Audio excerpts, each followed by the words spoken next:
بسم اللہ الرحمن الرحیم۔ السلام علیکم سامعین، یہ کاشانۂ بصیرت کا آڈیو بک سیکشن ہے اور جہاں ہم بہترین اور مستند کتابوں کا مطالعہ کرتے ہیں۔ آج کل ہم جس کتاب کو مل کے پڑھ رہے ہیں اس کا نام ہے نقوش عصمت، جو کہ حیات چہارد معصومین علیہ السلام کے حوالے سے ہم جس میں سے علم حاصل کر رہے ہیں، جس کے مؤلف ہیں علامہ سید ذیشان حیدر جوادی۔ آئیے یہ ہم اس وقت اس بک کو پڑھتے ہوئے اس کی 25ویں آڈیو ہے، اور ہم آج جس ٹاپک کو پڑھ رہے ہیں اس کا عنوان ہے خصائص الحسن علیہ السلام۔ آئیے پڑھتے ہیں۔ ائمہ طاہرین علیہ السلام کی ائمہ طاہرین علیہ السلام کے خصوصیات کی دو قسمیں ہیں۔ بعض کا تعلق عام افراد امت یا اولیاء اللہ سے ہے کہ ان حضرات میں وہ خصوصیات پائے جاتے ہیں جو دیگر افراد امت یا اولیاء خدا میں نہیں پائے جاتے ہیں، اور بعض کا تعلق خود ان کے گھرانے اور خاندان سے ہے کہ رب العالمین نے مواقع اور مصالح کی مناسبت سے امام کو وہ خصوصیات عنایت فرمائے ہیں جو دوسرے ائمہ کی زندگی میں بھی نہیں پائے جاتے ہیں، کہ ان کا دوران خصوصیات کا مستحق نہیں ہے، کہ ان کا دور ان خصوصیات کا مستحق نہیں تھا، یا ان کے دور میں ان خصوصیات کے اظہار کی کوئی ضرورت نہیں تھی۔ ذیل میں امام حسن مجتبیٰ علیہ السلام کے دونوں قسم کے خصوصیات کی طرف اجمالی اشارہ کیا جا رہا ہے۔ تفصیلی مطالب و واقعات اور کرامات وغیرہ کے ذیل میں بیان ہو چکے ہیں یا بیان ہوتے رہتے ہیں۔ ان خصوصیات کے تذکرے کا سلسلہ نسب شریف اور وقت ولادت سے شروع ہوتا ہے اور شہادت اور اس کے بعد کے واقعات پر منتہی ہوتا ہے۔ امام حسن مجتبیٰ علیہ السلام کا سب سے پہلا امتیاز یہ ہے کہ آپ تاریخ بنی آدم میں وہ پہلے انسان ہیں جو معصوم ماں باپ کے ذریعے عالم وجود میں آئے ہیں، اور آپ کے والدین کو عصمت مطلقہ حاصل ہے، جس کی مثال انبیاء کرام اور اولیاء خدا کی تاریخ حیات میں بھی نہیں ملتی ہے۔ آپ وہ پہلے انسان ہیں جنہیں رب العالمین نے وہ اوصاف اضافی عنایت فرمائے ہیں جن کی نظر تاریخ کائنات میں کہیں نہیں ہے۔ آپ کے جد بزرگوار رسول اکرم صلی اللہ علیہ وآلہ وسلم، آپ کی جدہ ماجدہ ختیجۃ الکبریٰ ام المومنین، آپ کے والد محترم مولا کائنات، آپ کی والدہ گرامی صدیقہ طاہرہ فاطمہ زہرا سلام اللہ علیہا، آپ کے چچا حضرت عقیل و جعفر طیار، آپ کی پھپھی حضرت ام ہانی جن کے گھر کو مسجد الحرام کا مرتبہ دیا گیا ہے، آپ کے دادا حضرت ابو طالب جنہیں محسن اسلام اور مربی رسول اکرم صلی اللہ علیہ وآلہ وسلم ہونے کا شرف حاصل ہے۔ واضح رہے کہ ان اوصاف میں اگرچہ امام حسین علیہ السلام بھی شریک ہیں، لیکن اس حقیقت سے انکار نہیں کیا جا سکتا کہ رب العالمین نے یہ شرف امام حسن علیہ السلام کو امام حسین علیہ السلام سے پہلے عنایت کیا ہے، لہٰذا اس اعتبار سے آپ اپنے دور میں اس شرف کے اعتبار سے بالکل منفرد تھے، اگرچہ آل محمد صلی اللہ علیہ وآلہ وسلم میں باہمی طور پر کمالات کا موازنہ نہیں ہو سکتا ہے کہ سب ایک نور کے ٹکڑے اور ایک حقیقت نورانیہ کے اجزاء ہیں۔ اگلا عنوان ہے دور کمسنی۔ کمسنی کا زمانہ جب عام طور سے دنیا کے بچے کھیل کود میں زندگی گزارتے ہیں، اور قرآن مجید نے بھی اسی نقطے کا لحاظ رکھ کر زندگانی دنیا کو ابتدا میں لہو لعب اور آخر میں زینت و تفاخر وغیرہ قرار دیا ہے۔ آل محمد صلی اللہ علیہ وآلہ وسلم کے کمسن افراد ان خصوصیات کے حامل ہوتے ہیں جن کا دوسرے انسانوں کی زندگی میں تصور بھی نہیں کیا جا سکتا۔ مثال کے طور پر امام حسن علیہ السلام کی قوت شامہ اس قدر قوی تھی کہ گھر میں داخل ہوتے ہی مادر گرامی سے فرمایا کہ میں اپنے نانا کی خوشبو محسوس کر رہا ہوں، جس سے یہ بھی اندازہ ہوتا ہے کہ امامت کی قوت احساس عام انسانوں سے بلند تر اور قوی تر ہوتی ہے، اور یہ بھی معلوم ہوتا ہے کہ نبوت کے جسم میں ایک خوشبو ہوتی ہے جس کا ادراک ہر شخص کو حاصل نہیں ہوتا ہے، اور اس کے لیے امام حسن علیہ السلام جیسی قوت احساس درکار ہے۔ امام حسن علیہ السلام کی قوت بصارت یا بصیرت اس قدر قوی تھی کہ جب مولا کائنات نے پس پردہ دیکھ کر بیٹے کا بیان سننا چاہا تو فوراً فرما دیا کہ مادر گرامی آج میرے بیان میں روانی نہیں ہے اور میری زبان میرا ساتھ نہیں دے رہی. ایسا معلوم ہوتا ہے کہ میرا سردار مجھے دیکھ رہا ہے. امام حسن علیہ السلام اس بیان سے یہ بھی واضح کر امام حسن علیہ السلام نے اس بیان سے یہ بھی واضح کر دیا کہ مجھے سرکار دو عالم نے جوانان جنت کا سردار قرار دیا ہے، لیکن میں اپنے پدر بزرگوار کو باپ کے بجائے اپنا سردار کہہ کر یاد کرتا ہوں تاکہ دنیا کو یہ اندازہ ہو جائے کہ ان کا مقابلہ مجھ جیسے افراد سے نہیں کیا جا سکتا ہے، تو امت کے گناہ گار افراد کا کیا ذکر. آئیے اگلا موضوع دیکھتے ہیں. اس عنوان ہے فضائل و مناقب. فضائل و مناقب کے اعتبار سے بھی امام حسن علیہ السلام کو ایک انفرادیت حاصل ہے جو عام افراد امت کے مقابلے میں بھی ہے، اور بعض اعتبارات سے خود اور دیگر افراد اہل بیت کے مقابلے میں بھی. مثال کے طور پر آپ پہلے انسان ہیں جنہیں کسائے یمانی میں داخل ہونے کا شرف ملا ہے اور جنہیں قدرت نے ذوف پیغمبر کا پہلا علاج قرار دیا ہے. میدان مباہلہ میں عیسائیت کے مقابلے میں اسلام کے دفاع کے لیے حق و صداقت کے مجسمے بن کر آنے والوں میں آپ سب سے نمایاں فرد کی حیثیت رکھتے ہیں کہ انتہائی کم سنی کے باوجود میدان میں اپنے پیروں سے آئے اور رسول اکرم صلی اللہ علیہ وآلہ وسلم نے آپ کو اپنے سے آگے رکھا اور اپنے برابر سے چلنے کا شرف عنایت فرمایا. سورہ حل عطا کے نزول کے لیے جن افراد کی بیماری کو سبب قرار دیا گیا اور جن کی شفاعت و صحت کی نظر کو پورا کرنے کے لیے روزے رکھے گئے، ان میں امام حسن علیہ السلام بھی شامل ہیں، اور یہ شرف حسنین کے علاوہ دنیا کے کسی انسان کو حاصل نہیں ہوا ہے. پروردگار عالم نے جن افراد کی محبت کو اجر رسالت قرار دیا ہے ان میں امام حسن علیہ السلام بھی شامل ہیں، اور اہم ترین بات یہ ہے کہ اس وقت آپ انتہائی کمسن تھے، اور کمسنی میں انسان تعلیمات رسالت سے بھی فیضیاب نہیں ہوتا ہے، چاہے کہ اس کی محبت کو رسالت کی اجرت قرار دے دیا جائے. لیکن پروردگار نے یہ شرف امام حسن علیہ السلام کو کمسنی کے عالم میں عنایت فرمایا ہے. اسی کمسنی کے دور میں رسول اکرم صلی اللہ علیہ وآلہ وسلم نے آپ کو جوانان جنت کا سردار قرار دیا ہے. اسی دور میں آپ نے امامت کا اعلان فرمایا ہے اور فرمایا ہے کہ میرے دونوں فرزند امام ہیں، چاہیں قیام کریں یا بیٹھے رہیں. ریحان رسول صلی اللہ علیہ وآلہ وسلم اور سبط پیغمبر صلی اللہ علیہ وآلہ وسلم ہونے کا شرف بھی آپ کو اسی دور کمسنی میں حاصل ہوا ہے. اگلا عنوان ہے دور شباب. جوانی کے زمانے میں آپ کو زور بازو اور قوت شجاعت دکھلانے کا موقع ملا ہے، تو جمل اور صفین کے مارکوں میں اس بے مثال شجاعت کا مظاہرہ کیا ہے جس کی نظیر تاریخ اسلام میں نہیں ملتی، اور مولا کائنات نے آپ کے وجود اقدس کی اس قدر توقیر و تقدیر کی ہے کہ جب محمد بن الحنیفہ نے یہ کہہ دیا کہ آپ ہر مرتبہ مجھی کو بھیجتے ہیں تو حسنین کو میدان میں نہیں بھیجتے، تو آپ نے ٹوک کر فرمایا تم میرے فرزند ہو اور یہ دونوں رسول اللہ کے فرزند ہیں. یہاں پر یہ ٹاپک ختم ہوا. اگلا عنوان ہے دور امامت. آپ کے دور قیادت کا آغاز ایسے سخت حالات سے ہوا ہے جس کی مثال اس سے پہلے کی تاریخ میں نہیں ملتی ہے. آپ نے پہلی نماز جماعت اس وقت پڑھائی ہے جب باپ سامنے محراب میں زخمی بیٹھا ہوا تھا، خون فرق اقدس سے جاری تھا، ریش مبارک خون سے رنگین ہو رہی تھی، اور آپ نہایت درجہ خضوع و خشوع سے عبادت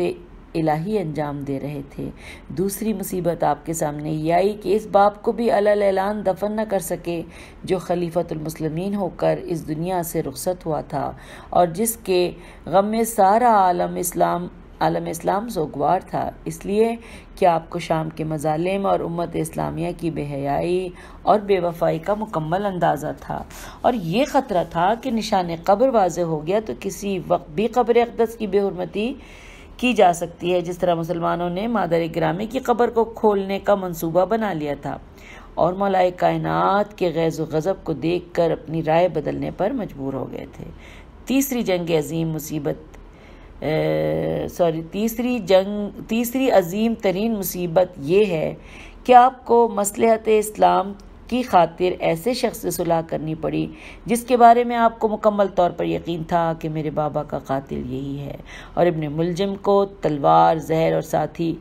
اسی نے فراہم کیے ہیں، اگرچہ مظالم پر پردہ ڈالنے کے لیے ایک ایسی سازش بھی کی گئی ہے جس سے قاتل کا صحیح سراغ نہ مل سکے اور مسئلہ مشتبہ اور مشکوک ہو کر رہ جائے، لیکن آپ نے صلح کی اور صلح کر کے واضح کر دیا کہ ہم ذاتی مسائل کو اسلامی مسائل پر مقدم نہیں رکھتے ہیں، اور نہ صورتحال اتنی سنگین تھی کہ بعض مخلصین نے بھی آپ کو مز المومنین کے لقب سے یاد کرنا شروع کر دیا۔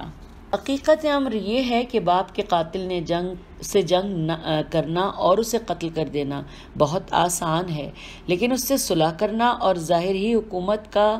اس کے حوالے کر دینا اس قدر سخت اور سنگین کام ہے کہ اسے امام حسن مجتبیٰ کے علاوہ کوئی انجام نہیں دے سکتا ہے۔ امام حسن علیہ السلام کا ایک امتیاز یہ بھی ہے کہ آپ نے صلح کے پردے میں شام کے حاکم ظالم معاویہ بن ابو سفیان سے اس کی بے دینی کا بھی اقرار لے لیا اور اس کے مظالم کا بھی۔ چنانچہ آپ نے صلح نامے کے سارے ورق پر یہ شرط بھی لکھ دی کہ تجھے کتاب و سنت پر عمل کرنا ہوگا، اور یہ شرط بھی طے کر دی کہ مولا کائنات پر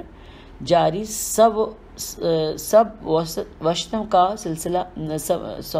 مولا کائنات پر جاری سب و شتم کا سلسلہ بند کرنا ہوگا، جس کا کھلا ہوا مطلب یہ تھا کہ شام میں کتاب و سنت پر عمل نہیں ہو رہا ہے اور مولا کائنات پر سب و شتم کا سلسلہ جاری ہے۔ سنت رسول کا ذکر کر کے آپ نے یہ بھی واضح کر دیا کہ اسلام میں سنت رسول کے علاوہ کسی اور سیرت کی گنجائش نہیں ہے، اور دوسری سیرت کا ادعا الاسلامی مزاج کے سراسر خلاف ہے۔ اس بات کا مولا کائنات نے زبانی اعلان کیا تھا، لیکن امام حسن علیہ السلام نے حاکم شام سے تحریری اقرار لے لیا۔ آپ کا ایک امتیاز یہ بھی ہے کہ آپ نے صلح نامے میں ایسے شرائط لکھ دیے جن کے بارے میں معلوم تھا کہ حاکم شام عمل نہیں کرے گا اور اسے پارا پارا کر دے گا، اور اس طرح عالم اسلام کو اس کی نیت کا بھی اندازہ ہو جائے گا۔ چنانچہ جب اس نے صلح نامے کو پارا پارا کر کے پیروں تلے دبا دیا اور کسی نے امام حسن علیہ السلام سے کہا کہ آپ دھوکہ کھا گئے، تو آپ نے نہایت ہی حسین انداز میں جواب دیا کہ خدا کا شکر ہے میں نے دھوکہ دیا نہیں، اور اس طرح حاکم شام کے دھوکے باز ہونے کا اقرار قوم سے بھی کر لیا، اور حاکم شام کو بھی متوجہ کر دیا کہ نام خدا اور رسول پر مشتمل صلح نامے کا زیر قدم رکھنے والا مسلمان نہیں ہو سکتا۔ آپ کا ایک امتیاز یہ بھی ہے کہ حاکم شام کے اس برتاؤ کے بعد بھی آپ اپنے صلح نامے کی شرائط پر قائم رہے اور کسی وقت بھی اس کی مخالفت نہیں کی، بلکہ اپنے بعد ایسا نظام اور اس قسم کی وصیت کر گئے کہ بنی ہاشم بھی اس صلح نامے کی مخالفت نہ کر پائے اور آل محمد پر کسی آن بھی عہد شکنی کا الزام نہ آنے۔ اور اگلا عنوان ہے سامعین شہادت۔ آئیے پڑھتے ہیں۔ امام حسن علیہ السلام کا ایک امتیاز یہ بھی ہے کہ آپ سب سے پہلے شہید ہیں جنہیں زہر دغا سے شہید کیا گیا ہے۔ اس سے پہلے تاریخ حیات پیغمبر میں اس قسم کے مصائب کا اشارہ ضرور ملتا ہے، لیکن امام حسن علیہ السلام کی شہادت ایک بالکل واضح اور مسلم واقعہ ہے جس کا مورخین اسلام نے بھی اقرار کیا ہے،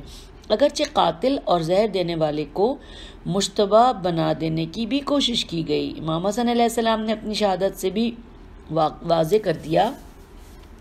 کہ رشتہ زوجیت کردار کی ضمانت نہیں ہے اور بدنفس زوجہ شوہر کی قاتل بھی ہو سکتی ہے، اور ہوس دنیا شامل ہو جائے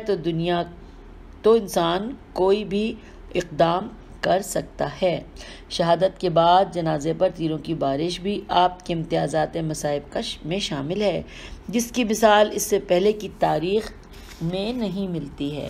پہلو رسول صلی اللہ علیہ وآلہ وسلم میں دفن کی جگہ کا نہ ملنا بھی آپ کے امتیازات مصائب میں شامل ہے، جس سے امت اسلامیہ کی بے حیائی اور بے وفائی کا بخوبی اندازہ کیا جا سکتا ہے کہ اصحاب رسول علیہ السلام کو پہلو رسول علیہ السلام میں جگہ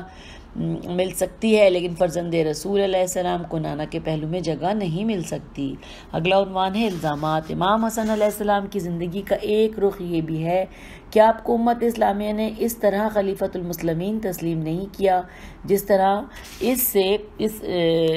طرح اس کے پہلے خلفائے اسلام کی شخصیتیں تسلیم کی جاتی تھیں۔ نتیجہ یہ ہوا کہ بنی امیہ نے آپ کے خلاف الزامات کا سلسلہ شروع کر دیا۔ سب سے پہلے الزام آپ پہ کثرت اولاد کا لگایا گیا، اور اس کے بارے میں طرح طرح کی روایتیں وضع کی گئیں، اور اس کی پشت پر عیسائیت نے مکمل طور پر بنی امیہ کی حمایت کی کہ معاویہ کا دربار عیسائیوں کے سامنے نمائندوں سے بھرا ہوا ہے۔ معاویہ کی زوجہ یزید کی ماں بھی عیسائی تھی، اور معاویہ کا طبیب خاص بھی عیسائی تھا، اور عیسائیت کی نگاہ میں کسی صاحب کردار کے کردار پر سب سے بڑا حملہ مسئلہ کثرت ازواج ہے، جس طرح کہ اسلام کے خلاف سب سے بڑا حربہ مسئلہ جواز تعداد ازواج ہے۔ چنانچہ یہی حربہ روز اول رسول اکرم صلی اللہ علیہ وآلہ وسلم کے علاوہ استعمال کیا گیا، اور بعد میں امام حسن علیہ السلام کے خلاف استعمال ہوا، اور اس کا سب سے بڑا راز یہ ہے کہ عیسائیت میں شادی کا تصور ہی نہیں ہے، اور مذہبی طور پر ہر مثالی کردار سے خالی ہے۔ عیسائیت نے عورتوں میں مثالی کردار حضرت مریم علیہ السلام کا قرار دے دیا، اور انہوں نے عقد نہیں کیا ہے، اور مردوں میں مثالی کردار حضرت عیسیٰ علیہ السلام کا ہے، اور انہوں نے بھی کوئی عقد نہیں کیا ہے۔ نتیجہ یہ ہوا کہ عیسائی دنیا شادی کی اہمیت سے ناواقف رہ گئی، اور ان کے ذہن میں یہ تصویر قائم ہو گئی کہ شادی روحانیت اور عظمت کردار کے خلاف ہے، اور اسے جہاں بھی 2-4 شادیوں میں ذکر دکھائی دیا، جہاں کسی شخصیت سے اختلاف پیدا ہو گیا، اس کے خلاف سب سے پہلے کثرت اولاد کا پروپیگنڈا کیا گیا،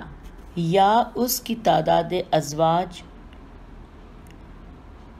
کو اس کے کردار کی کمزوری کی دلیل بنا دیا گیا۔ امام حسن علیہ السلام پر دوسرا الزام خوف اور بزدلی کا تھا، اور یہ بات اس سے پہلے کسی نہ کسی شکل میں رسول اکرم صلی اللہ علیہ وآلہ وسلم اور مولا کائنات کے بارے میں بھی کہی گئی ہے، لیکن اس وقت صورتحال قدر مختلف تھی، لہٰذا ان حضرات کو اس مصیبت کا سامنا نہیں کرنا پڑا جس کا سامنا امام حسن علیہ السلام کو کرنا پڑا، اور آپ نے اس مصیبت کے باوجود اپنی مہم کو جاری رکھا، اور کوئی اقدام ایسا نہیں کیا جسے ظالم بہانہ قرار دے کر بنی ہاشم یا محبان آل محمد کا خاتمہ کرتے۔ امام حسن علیہ السلام کا یہ بھی ایک امتیازی کمال ہے کہ آپ نے قوم کے تحفظ کے لیے ایسا طریقہ کار اختیار کیا جو اس سے پہلے رائج نہ تھا۔ آپ نے ایک طرف طاقت کا استعمال کیے بغیر قوم کا تحفظ کر لیا، اور دوسری طرف سخت ترین دشمن اسلام کو حکومت کے نام پر محافظ اسلام بنا دیا،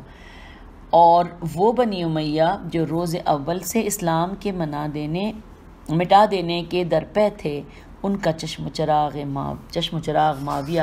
بظاہر اسلامی سرحدوں کا محافظ بن گیا، اور یہ بھی امام حسن علیہ السلام کی حکمت عملی کا ایک عظیم کارنامہ ہے جس کی مثال دنیا کی تاریخ میں نہیں ملتی۔ سامعین کرام، یہاں پر مولا امام حسن مجتبیٰ علیہ السلام کے حوالے سے ذکر ختم ہوتا ہے، اور اب جو اس سے آگے ہم چلتے ہیں تو وہ مولا امام حسین علیہ السلام کے حوالے سے ہے، اور اس صفحے کے اوپر موٹا موٹا بڑا بڑا لکھا ہوا ہے نقش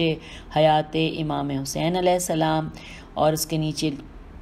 2 سٹیٹمنٹس ہیں: ولادت 3 شعبان سن 4 ہجری اور شہادت 10 محرم سن 61 ہجری۔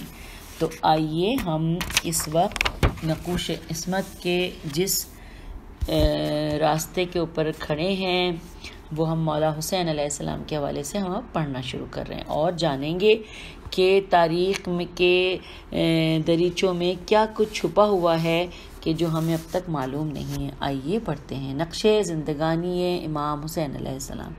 ماہ شعبان سن 4 ہجری کی تاریخ کی تیسری تاریخ کی صبح تھی جب پروردگار عالم نے صدیقہ طاہرہ جناب فاطمۃ الزہرا سلام اللہ علیہا کو دوسرا فرزند عطا کیا،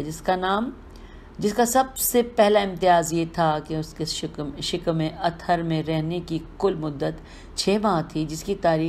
نظیر تاریخ انبیاء میں جناب عیسیٰ اور جناب یحییٰ کے علاوہ کسی اور مقام پر نہیں ملتی ہے۔ اور قرآن کریم نے بھی انسان کے حمل اور رضاعت کے 30 مہینے سے اسی نقطے کی طرف اشارہ کیا ہے۔ فرق صرف یہ ہے کہ جناب عیسیٰ اور جناب یحییٰ پر آیت کے دوسرے اجزاء کا انطباق نہیں ہوتا ہے اور اس کا حقیقی مصداق امام حسین علیہ السلام کے علاوہ کوئی نہیں رہ جاتا ہے۔ آیت نمبر 40 سال کی زندگی کا اثر ہے۔ آیت میں 40 سال کی زندگی کا ذکر ہے اور جناب یحییٰ اس عمر سے پہلے شہید کر دیے گئے، اور اسی طرح آیت کریمہ میں ماں باپ کے ساتھ نیک برتاؤ کا ذکر ہے، اور جناب عیسیٰ بغیر باپ کے اس دنیا میں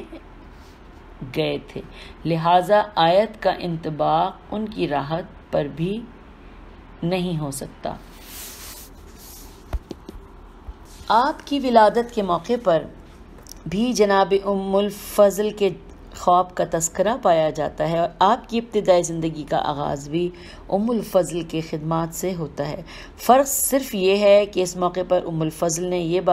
بیان بھی دیا ہے کہ رسول اکرم صلی اللہ علیہ وآلہ وسلم نے بچوں کی ولادت کی مسرت کے ساتھ گریہ بھی فرمایا، اور ام الفضل اور ام سلمہ کے سوال پر اس انجام کی نشاندہی کی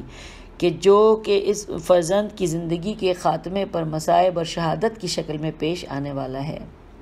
ولادت کے بعد رسول اکرم صلی اللہ علیہ وآلہ وسلم نے کانوں میں اذان اور اقامت کہی، اور آپ ہی نے حکم پروردگار کے مطابق حسین نام رکھا، جو اس سے پہلے کسی بچے کا نام نہیں تھا، اور قدرت نے اسے اپنے خزانے خاص میں محفوظ رکھا تھا، اور اس کا منشا یہ تھا کہ جس طرح شخصیت ثانی ہے، اسی طرح نام بھی بے مثال اور لاجوال ہے۔ رسول اکرم صلی اللہ علیہ وآلہ وسلم ہی نے اپنے زیر اہتمام عقیقے کا انتظام کیا، اور آپ نے غذا کا یہ انوکھا انتظام کیا کہ بچے کو اپنی زبان مبارک یا انگشت مبارک کے ذریعے سیر و سیراب کر دیا کرتے تھے، اور کسی دوسری غذا کی طرف توجہ نہ فرماتے تھے، حتیٰ کہ بروایت کافی شیر مادر سے بھی بے نیاز رکھا تھا۔ بظاہر تو زباں چوسی بباطن ابن حیدر نے زباں دے دی پیمبر کو، زباں لے لی پیمبر سے، سبحان اللہ۔ امام حسین علیہ السلام کی زیارت میں بھی اس نقطے کی طرف اشارہ موجود ہے کہ آپ کی تربیت اسلام کی آغوش میں ہوئی ہے، اور آپ کو دودھ ایمان کے مرکز سے ملا۔ آپ کے القاب میں سید، سبط اصغر، شہید اکبر اور سید الشہداء مشہور ہیں، اور کنیت ابو عبداللہ ہے، جس سے عام طور پر یاد کیا جاتا ہے۔ آپ کی شخصیت کا دوسرا امتیاز یہ تھا کہ آپ کی ولادت میں جبرائیل امین ملائکہ کی فوج لے کر رسول اکرم صلی اللہ علیہ وآلہ وسلم کی خدمت میں مبارکباد پیش کرنے کے لیے آئے، اور اس سلسلے کے بعض مکتوب ملائکہ کی بخشش کا بھی انتظام ہو گیا، جنہوں نے کوئی گناہ نہیں کیا تھا، لیکن ترک اولا کی بنا پر ان پر عطاب نازل ہو گیا تھا، اور عظمت حسین علیہ السلام کے اظہار کے لیے رب العالمین نے ان کے عطاب کو برطرف فرما دیا۔ بریکٹ میں لکھا ہوا ہے، روایت میں ان کے نام فطرس اور دردائیل بیان کیے گئے ہیں۔ آپ کی ولادت کا سال اسلامی تاریخ میں کسی بڑے حادثے کا شکار نہیں ہے، لیکن اس کے بعد چاروں طرف سے نرغے آدھا میں گھر گیا، اور سب سے پہلے سے کفر و شرک کے تمام احزاب سے بیک وقت مقابلہ کرنا پڑا، جو امام حسین علیہ السلام کی زندگی کا پہلا تاثر تھا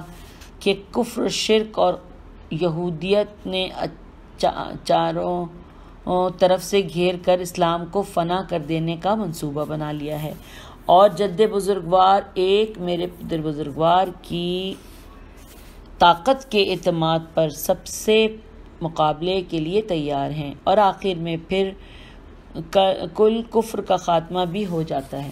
جس نے امام حسین علیہ السلام کی اس ذمہ داری کا بھی اعلان کر دیا کہ جب اسلام چاروں طرف سے نرغے آدھا میں گھر جائے تو اس کی تحفظ کی ذمہ داری اپنے ہی گھرانے پر عائد ہوتی ہے، اور کل کفر کے خاتمے کا عمل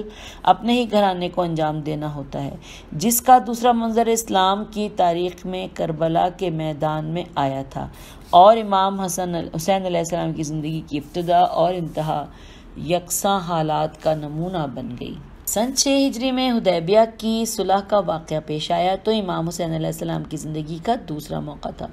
جس پر آپ نے اسی طرح امام حسین علیہ السلام کی صلح کے موقع پر عمل درآمد کیا، جس طرح رسول اکرم صلی اللہ علیہ وآلہ وسلم کے ساتھ مولا کائنات نے صلح میں حصہ لیا، اور نہ علی کے ہاتھ میں بھی زور خیبر شکنی تھی، اور حسین بھی جہاد کرنے کا حوصلہ نہیں رکھتے تھے۔ سن 7 ہجری میں اسلام کو بدترین دشمن یہودی سے سابقہ پڑا، جہاں جملہ مسلمانوں کے فرار کر جانے کے بعد مولا کائنات نے خیبر کو فتح کر لیا، اور امام حسین علیہ السلام کی زندگی کا تیسرا موقع تھا، جس کا نمونہ اس دن پیش آیا جب تمام بڑی شخصیتوں نے یزیدیت سے خوف زدہ ہو کر خانہ نشینی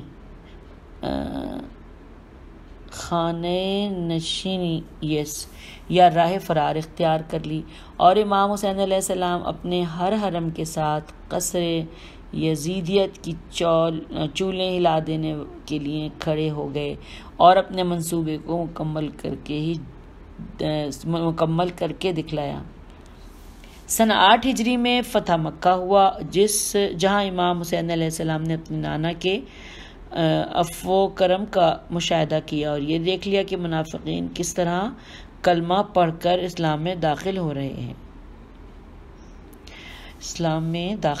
ہیں، اور رسول اکرم صلی اللہ علیہ وآلہ وسلم کس طرح شریف افراد کو طلیق افراد سے الگ رکھنا چاہتے ہیں تاکہ تلقان خطرے سے محفوظ رہ جائے۔ دوبارہ پڑھتی ہوں، افراد سے الگ رکھنا چاہیے تاکہ تلقاء کے خطرے سے محفوظ رہا جائے، اور اسلام کو ہر طرح کا تحفظ فراہم کر دیا جائے۔ سن 9 ہجری میں ہمسایوں کے قریب میں مباہلہ ہوا تو اس میں امام حسین علیہ السلام نے بنفس نفیس شرکت کی، اور سب سے کم سن بلکہ بالکل کم سن ہونے کی بنا پر اپنے نانا کی آغوش میں میدان میں آئے، اور یہ واضح کر دیا کہ حق و صداقت کا مارکہ سن و سال کا محتاج نہیں ہے، اور جس شخص کو اپنی قدرت پر اعتماد ہو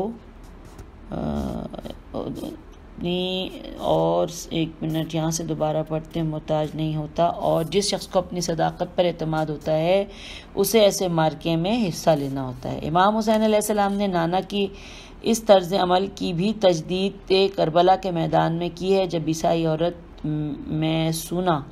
کی گود کے پالے یزید کے لشکر کے مقابلے میں حق صداقت کا سب سے کم سن مرقع علی اصغر کی شکل میں پیش کر دیا، اور فوج دشمن کو اس طرح منہ پھیر پھیر کے رونے پر مجبور کر دیا جس طرح عیسائی اپنی شکست مان کر جزیہ دینے پر تیار ہو گئے تھے۔ سن 10 ہجری میں حجۃ الوداع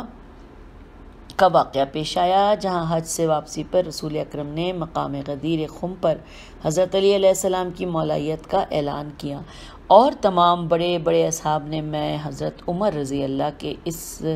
مولائیت کی مبارکباد پیش کی، اور حضرت علی کے دست مبارک پر بیعت کی، جس کے بغیر 3 دن تک قافلہ آگے نہ بڑھ سکا، اور رسول اکرم اسی بیابان میں ٹھہرے رہے۔ سن 11 ہجری میں 28 صفر کو رسول اکرم نے انتقال فرمایا اور اہل بیت کے گھر میں مصائب کا سلسلہ شروع ہو گیا۔ پہلی مصیبت یہ سامنے آئی کہ زندگی بھر جانساری کا دعویٰ کرنے والے افراد نے جنازے میں شرکت کی اور سقیقے میں خلیفہ سازی کا عمل انجام دیتے رہے۔ اگرچہ خود رسول اکرم صلی اللہ علیہ وآلہ وسلم غدیر خم کے میدان میں خلافت کا فیصلہ کر چکے تھے اور تمام سقیفہ ساز افراد کو اس حقیقت کا علم اور خود اس تقریب میں بھی شرکت کر چکے تھے۔ اچھا جی، یہاں تک ہم آج کی گفتگو کو روک دیتے ہیں، کیونکہ اس سے آگے ہم اگلی آڈیو میں چلیں گے تو پھر ایک تسلسل کے ساتھ چلیں گے، اور آج کے دن کے لیے اتنا ہی کافی ہے۔ مجھے اجازت دیجیے۔ اللہ حافظ، فی امان اللہ۔